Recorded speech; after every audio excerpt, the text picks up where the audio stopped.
Hello everyone, this is a weird video. I just wanted to make an entirely separate video from another video on Batman 3 or Batman Continues, and I'm making a video about the script that I wrote halfway through. Pretty detailed, pretty involved script, and I have another video that's going into that, but I highly recommend it. We're going to be breaking down Killer Moth. This Killer Moth is our interpretation of what Killer Moth would look like in the Tim Burton Keaton Batman universe. But I think it kind of, as a design, I think it could fit a lot of other universes as well. I think it's just, this is kind of like, I personally like this Killer Moth design, and I wish there was more designs like it, especially since Killer Moth has rarely shown up in 3D. The only one I can think of is the Lego Killer Moth from the Batman games, the Lego Batman games. Other than that, Killer Moth does not show up much at all, but me and Harry are going to talk more about the actual process and like conception of this. The first thing we're going to talk about is Killer Moth as a character in DC Comics and how kind of like underutilized they are. Where should we start with that?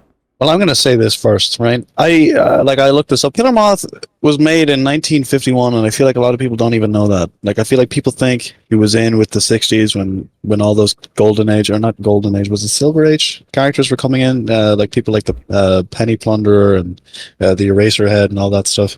But no, he's quite like early in terms of Batman's timeline. One of his earlier criminals, obviously not as iconic as like the Joker or Two-Face or whatever, but he's been around a very long time, and he's had like no attention on him really. He's a one-trick pony in comic books. He's a goofy guy who's a parody of Batman who sucks. Yeah, there is one other. There are two other interpretations that actually stand out, that actually like kind of push the character a bit. One of them I don't actually like, but at least they were trying. It's the one where I can't remember the comic. I'm not a huge comic person. Like I'm not invested in the universe really, but they did make him into like a mutant monster, like an actual like moth monster that drooled acid and stuff. Didn't like that one personally. But there is also the Teen Titans like show Killer Moth that they made him into like a dad basically, which I thought was interesting. Yeah, I'm not a fan of taking the Moth thing and turning it into a mutant, because I think the character's purpose in being a parody of Batman, I think that is a good idea, but I think it's really poorly used. Like, I mean, there's a story I read recently, Batgirl Year One. I'm sure it's probably one that probably a lot of your audience has read, yours, but it has Killer Moth in it, but he's still he's really good in the story, and he gets a lot of screen time in it, but he maintains the same narrative structure as he does in about anything else, and that's just that he's a wimp who is very cowardly and isn't good at what he does. And I think there's a different direction to take him. I think when you overplay a gimmick, it shows, and it definitely shows with Killer Moth in how little he's been utilized since 1951, which is absurd. To me, that he has not been adapted in really anything. Like, I mean, there's hints to him in the Arkham games, but as you said, the only 3D iteration of him that I can think of anyway is the Lego Batman one. Yeah, and I think even though I think the design that we were just looking at in the Rebirth iteration of Killer Moth, I think looks the best in terms of like comics, because there's a lot of bad ones. Let's not talk about the official Killer Moth minifigure, which is ridiculous looking. Yeah, we're good. But it's still the same gimmick in that one, which, like, obviously I like the idea of, like, what would you call it? Misfit stories, where it's like a group of misfits. But it's like, Killer Moth is always delegated to that, where it's like, oh, here's the goofy villains. But it's like, what do you mean, here's the goofy villains? And if you turn in that Rebirth comic, the Bat family's fighting them, and if you just turn the camera from these misfits like Solomon Grundy, Firefly, Killer Moth, you turn the camera around, there's this guy made out of clay like coming at them. Like, what do you mean these are the weird ones? Like, it's like putting, I don't know, I don't like when they put Killer Moth on the level of like Condiment King. Condiment King is like obviously stupid and ridiculous, but a lot of the characters that we find serious and like Oscar worthy, like Two-Face and Mr. Freeze, all these like characters like Joker, they were goofy and stupid at first. And I'd like to comment on that because I think people, like, I mean, look, everyone says that Batman has the best rogues gallery, and that is something that, you know, as a Batman fan, if I disagree with, I will find myself in a empty parking lot and I will be beaten up by several men. So I'm going to agree with that for now. But I will say that if this really is his best rogues gallery, why is a character like this not utilized? And you might think, oh, he's stupid, he looks ridiculous. But think about what makes Batman's villains integral to him. You have the Penguin, who kind of shows the side of Bruce Wayne, where you know, you're a philanthropist, you have a lot of money. Two-Face, the dual identity, the Joker, your traumatic event that has happened to you. If Killer Moth in nature is supposed to be a parody of the character of Batman, I believe there's a great storytelling opportunity where you can really convey either a point about Batman or a point about Killer Moth. And you don't have to depict him as the same lame loser who is not good at his job, but you can instead very much so emphasize on Batman's weak points by having a character that exists to almost show him how silly he is. You know, you could interpret it in that way. And I feel like there's a huge opportunity that's just been missed repeatedly that you could really tell, because, as I said, the best Batman villains are the ones that tell you something about Batman. And I think there is so much opportunity in a character like that is such a visual contrast and is so goofy, and, you know, you'd think he's silly, but what if you actually put him in a serious context? Like, what would that look like for him? And for how would Batman feel about that if he was actually a physical threat instead of just being something he doesn't have to worry about? I agree. And it's also just, it's weird because it's like we have in movies especially, it's all about the Joker and stuff. It's all about, like, the Joker. People think the Joker inherently as a character ever since The Dark Knight is just an Oscar-worthy character, but that's not true. It's just that this interpretation, it's this interpretation and the actor who played Joker that made it Oscar worthy. But now it's kind of like a symbol of, like, anytime anyone plays Joker, it's like this is an Oscar moment. It's like, no, this is a normal character and someone else is playing them. It's not that deep. It feels like it's like, here's the serious Oscar worthy villains and then here's the dumb comic villains that we don't need to show. But it's like, that's not how it works. Joker used to be the dumb character in the comics. Like, he's the Joker. He played jokes on Batman. Like, he was ridiculous. Riddler also was very ridiculous up until, like, I guess the New 52 or something, where now he's like this serious person who shows up in every comic now. It's not about the character's origins. It's about their potential and the writer who is behind them. The writer is the one that made Joker from The Dark Knight so iconic. Yeah, like this, like, you know, there's so many characters in his list, and there's even more than the Rogues Gallery that people will, you know, associate with him.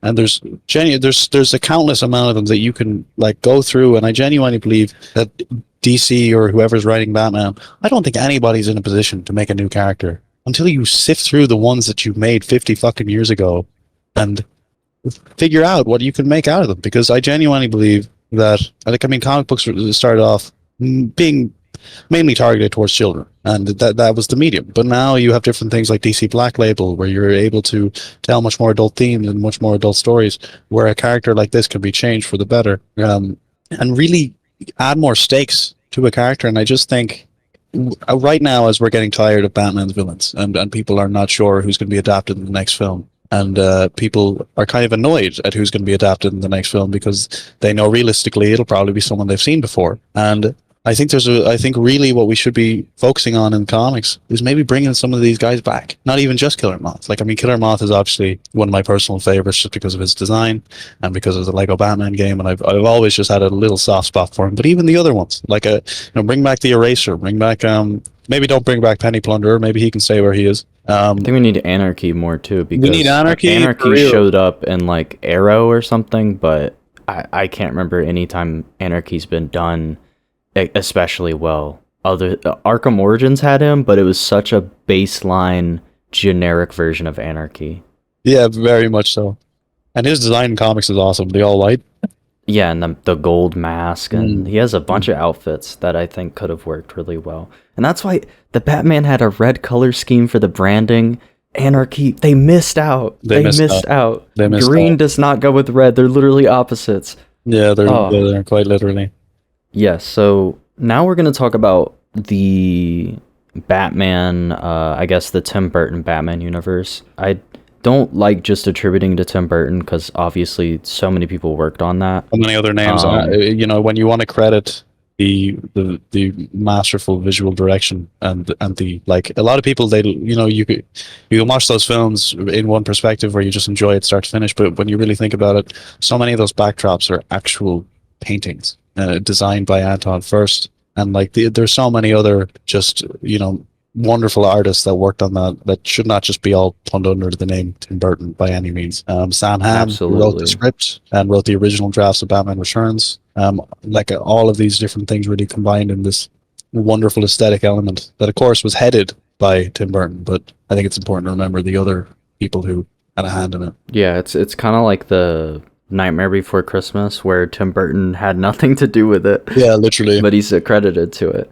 Anyways, I bring that up because this, and I want you to go watch the other video where I go in depth about like why I haven't finished my third Batman movie script. And it's because I've come to a realization about the films and about how nostalgia kind of blinds you from realizing what the films really are. But at the end of the day, I've always thought that the aesthetic and all of the little props and models and the matte paintings they've done and the set design and the costume design especially has always been amazing, and it can never be outdated for me. There's nothing wrong with it, but the writing of it was definitely somewhere that it is definitely the weakest part of it, unfortunately, as well as it does the aesthetic. It's tough to admit, guys. I don't want to hate on it, but we all got to admit, go back and watch '89. It's really not riveting stuff. I'm not quaking in my boots. I'm not sitting on the edge of my desk. For sure.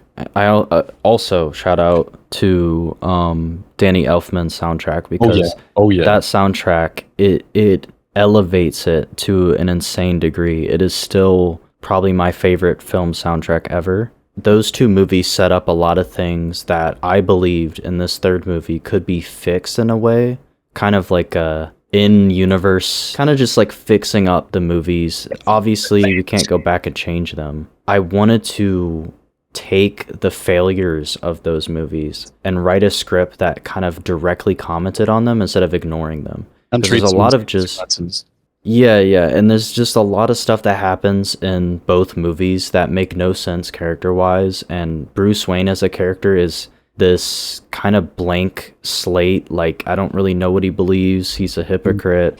He gets mad at Selena for wanting to kill her boss that killed her, literally. And then he's upset at that, but then he's killed so many people. Like, he killed the Joker.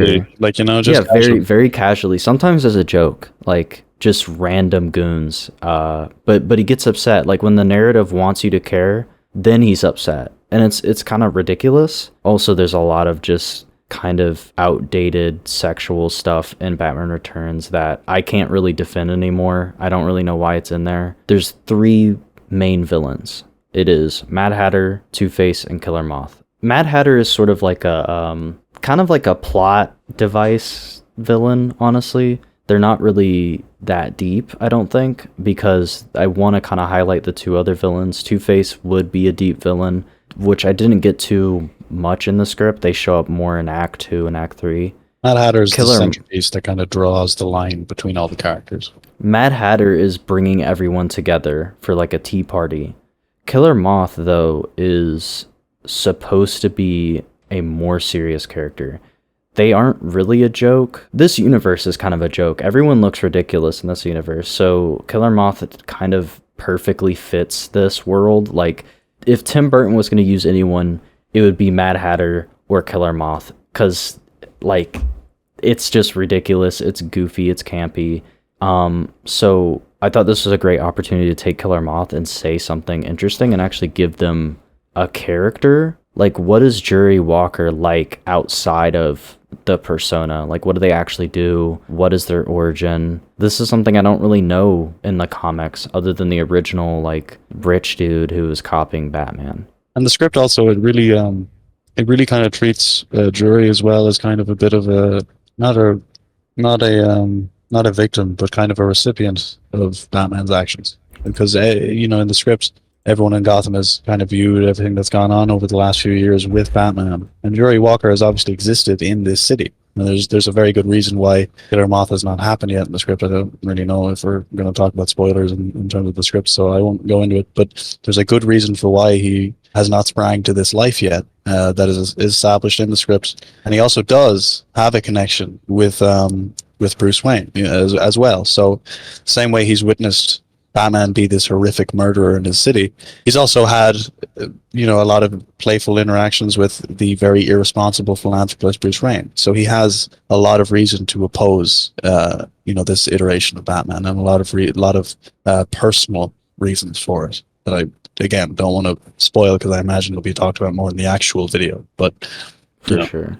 Killer Moth, as much as they are the most ridiculous looking, is probably the most kind of normal person mentally in this film. Like, Batman in this film, it's all about hypocrisy, and Batman is this tone-deaf person because of the way they are in the other films. If you go back and watch it, Bruce Wayne is this tone-deaf, stupid rich guy. Batman is just this tone-deaf, like, doesn't really see reality. He just sees everyone as criminals. And he doesn't realize this until like late into the film. A lot of the script is me just kind of like beating down on Bruce Wayne and Batman. He gets whooped in this. Oh yeah, he does get whooped. Just beating him up mentally and physically until he just gets it through his head. Like, you are not seeing reality. Like, you don't get it. You're this rich guy. You've never actually faced any actual struggle in your life. Even up until, think about this, like, both movies, the two villains could not match Batman physically. Like, I don't know if this Batman has ever been broken before, really. And Killer Moth in this film he's not a wimp, he's not a coward. He has a goal. Oh yeah. And he does it very efficiently. He has a modus operandi that he's very good at. We see a pattern in his actions, almost like this ritual he has each night before he goes out. In a very strange sense, in a twisted way, Killer Moth is kind of the most accurate to Batman in this script, ironically. And, he's also the chord that really shakes Batman eventually to realizing that he's not what he wants to be. And I think that's a really nice element of his character in this, that he kind of has all the attributes of Batman, but he doesn't even realize it. And he also is completely arrogant to the idea that maybe Batman could be coming at what he does from the same perspective as him, even if Batman is not as self-aware. Killer Moth is the working class figure in this story who is kind of making it by and has gotten involved in things that have basically trapped them in a life of crime. And they're just very aware of this. They have no illusion of like what life is. They know life sucks. They've been through it. And I think what really highlights that moment is like Killer Moth is robbing this bank. This is like a very corrupt bank, a bank that kind of deals with mobsters' debts to each other. And so there's just a lot of like just money laying around in there that doesn't actually go into circulation, that is just used as pretty much like blackmail for different mobsters and stuff. And Killer Moth is robbing this place because he has to. He's being forced into it. And Batman stops him, or doesn't stop him, but he catches up to him, and he thinks he's a part of Mad Hatter's like crew, I guess, which Killer Moth doesn't even know who Mad Hatter is. And Batman has the most tone-deaf things to say, because Killer Moth is surprised that Batman cares at all about some random bank. He stole like a bag of gold bars out of hundreds of gold bars, and Batman is so upset about this. Like, Batman is like playing a character. Like, he believes like there's a criminal. There is no excuse to this at all. There's no depth to it. This person is bad and I have to stop them. Killer Moth is just like, why do you care about this? And then he drops a chandelier on his ass. It kind of goes downhill for both of them, honestly, and which kind of sparks Killer Moth's hatred for Batman at this point, because he basically messed up the job. His job, yeah. He compromises the thing he had to get done in the first place. And I guess in terms of speaking on that that sequence there, at the very opening of that scene, there's a very good indication of what this interpretation of Killer Moth is like. It's not his introduction in the film, but I think it almost is at the same time, because Batman is out of commission. for quite some time in the script, and he eventually returns on this particular evening, and he goes after Killer Moth in this instance, and so it's kind of like the first time that these two are operating at the same time. And when we see him, the immediate look that we get of Killer Moth is not stupid or cowardly; it's intimidation, and that was a huge factor for you going into this design, that you wanted to make sure that it wasn't poppy and overly bright, but instead had an intimidating aura to it. And also that he looked physically like someone that could actually fight you, and that he's well built. So Killer Moth is this. He used to be an engineer, and so he has all of this knowledge that he can use to kind of craft this suit. I kind of want some of it to be steampunkish, like just kind of inventing the wings, especially by hand. But it is a lot of just mix of things like military gear that he's kind of mixed in with regular clothes and stuff. And the main thing was like, yeah, this guy needs to look intimidating. Like, he can't look goofy. Like, he's goofy, but he's not. You would be afraid if this guy was walking up to you. That's what I would say. I wanted the helmet, especially. I wanted it to kind of look like the way Spartan helmets look, where they have this very simplistic design where it's like a sharp point at the chin, and then you have those like side guards. I don't know how to explain it, but you have like the side guards that go on either side of the mouth. That was the main inspiration for the helmet, which I think that kind of comes from the Lego game a little bit, because that helmet is very sharp and simplistic. I just wanted to shrink that down. Also, there is still, obviously in these renders that we're looking at, the color isn't there, but of course he would maintain his palette to some degree. And although there is a childlike wonder in his design still, there's also the kind of the childlike fear at the same time. When you come across him, that you don't really understand what you're looking at. It's a bit jarring, and also in the way that his design is put together is a complete contrast to Batman, as you were talking about earlier, in terms of his ignorance. And how little he can actually see in this interpretation of him. His costume kind of shows that. Like, yeah, he's got his plates, he's got his logo on there, but come on, bro, what is that belt? Like, there's nothing on that, it doesn't have a lot of function. But Killer Moth, it's all about function. It's no form. It's just pure about what he has. It's literally like, he doesn't have any plating on his like biceps or anything. It's all about movement. He can move his neck, unlike Batman. What's funny about Batman's designs is they're all sleek, and it feels like they're made out of a factory. Like, he just has a bunch of them in a row just standing there waiting. So it's like, this Batman takes for granted his suits and what he has to work with. He can just throw it away. He's got another one. Yeah, he doesn't really care, and it's armored to a degree that requires like something not one person couldn't do that.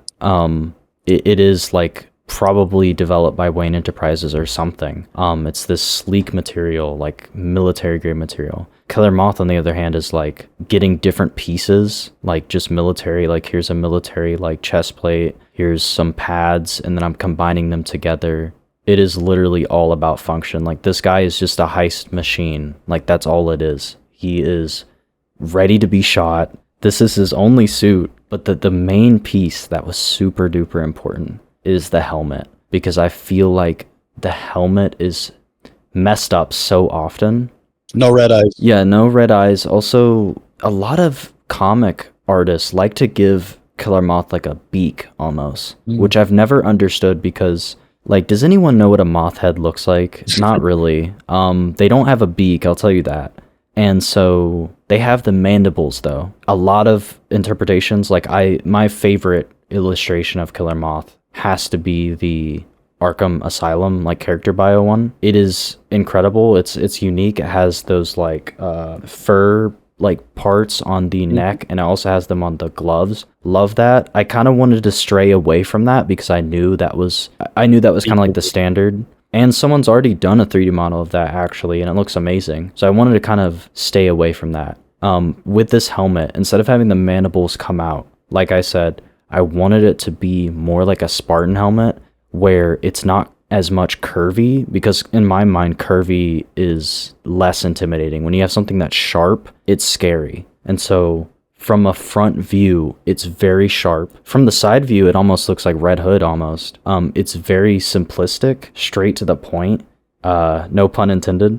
it's just intimidating in my opinion. Another huge element that was super important was the logo, because I wanted to stray away from the usual logo that you'll find, which looks more like a dragonfly than a moth. Some moths do look dragonfly-like, but I wanted to showcase the bigger moths. The biggest moths you'll find don't look like dragonflies. That just doesn't support their weight. So they have these very long wingspans, and they're almost like fluffy, like they have fur or something. So I wanted to focus on that because those are scary, not the small little ones that you find around lamps and stuff. So I wanted the logo to be more like that and kind of have a wingspan. The problem with that Harry kind of pointed out was like when you have a long wingspan, it kind of looks like a bat, and we want to stray away from.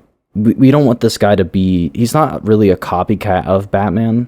In this interpretation, not necessarily, like he is thematically, but he wasn't setting out to copy Batman. Yeah. And so we wanted to keep the logo kind of away from Batman's logo, which it definitely is in this universe. But I think the fix to that was taking the spiky parts of the logo and taking it away from the bottom of it and putting it on top. Because usually Batman's logos, the spikes point down. But putting it on top, it gives it like a whole different look. Yeah, it really does. And I really think that logo there, like, not to toot my own horn or Loris's, but I really think it's a much better render of it. I just love the idea of the wingspan. And I think, like, again, just even with his narrative, there's so many things that you can just fall into a pattern of doing with Killer Moth. And I think one of them that nobody even thinks about is things like the beak they give him for some reason.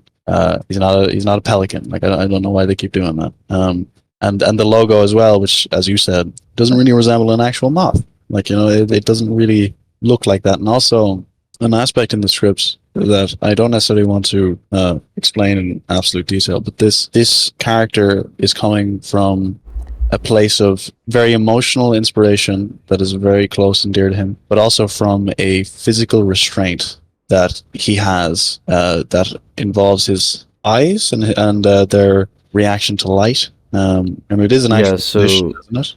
I can't remember because I started on this thing a long time ago. This guy has he's very sensitive to light. So his apartment has to be dark all the time. He uses like candles and stuff. So yeah, the light condition is very important. That was my way of like actually making it realistic and make sense. It's not that it literally loves light. It's just a condition he has. And that condition actually connects a lot to the origin story and kind of this guy that has been wronged. Like he has a disability and the city has not taken care of him.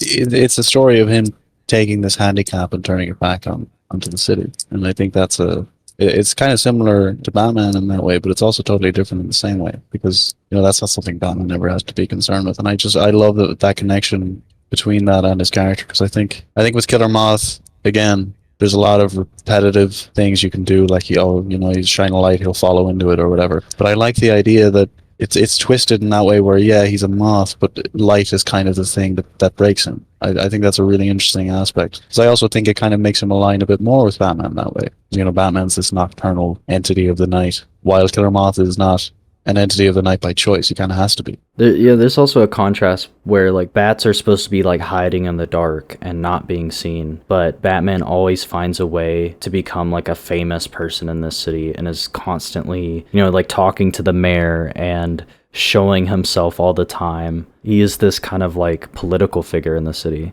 Killer Moth, on the other hand, he's a myth. Yeah, he's a myth, and he's afraid of like being seen. He doesn't want to be seen. He does not care about fame. He does not care about protecting people. He doesn't care about any of the kind of superficial stuff that Batman cares about, or at least that he says he cares about. He's just here to do what needs to be done. We could, if you want, I know you don't have a model of it, but we could... The wings? Yeah. So, okay, the wings, I modeled them slightly, I did, but the wings became a lot more complicated than I thought they would be, because I wanted to be a bit more bold than the usual design, which I love this design. I love the Arkham verse design, but those wings are just beetle wings. Like those are not moth Yeah, wings. literally. And they're They not look like cool, but they're not moth wings. with moth wings as well. Like they kind of got a fluffy kind of texture to them as well. Whenever Killer Moth gets adapted, he kind of gets these plasticky looking wings that He like gets are dragonfly wings. He yeah, gets like butterfly wings.